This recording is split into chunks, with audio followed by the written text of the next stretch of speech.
Welcome to the Slop Farm. Enjoy the video. You start by confirming you're signed into the same Google account for Photos and Drive. This prevents duplicates and permission errors. Once signed in, install Google Drive for desktop and sign in. This app bridges both services.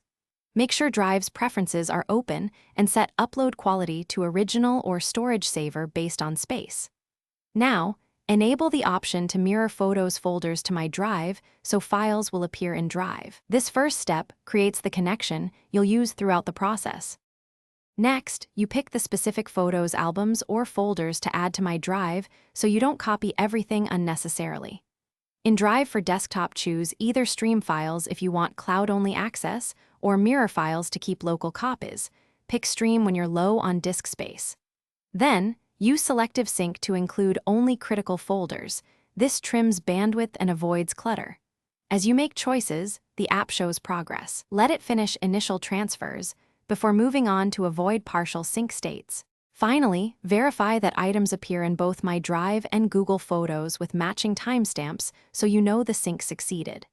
If something's missing, force a sync by restarting Drive for desktop, confirm a stable internet connection, and sign out then back in.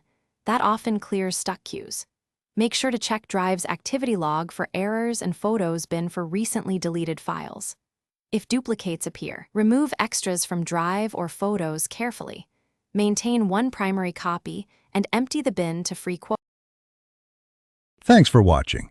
Consider subscribing if we helped you today.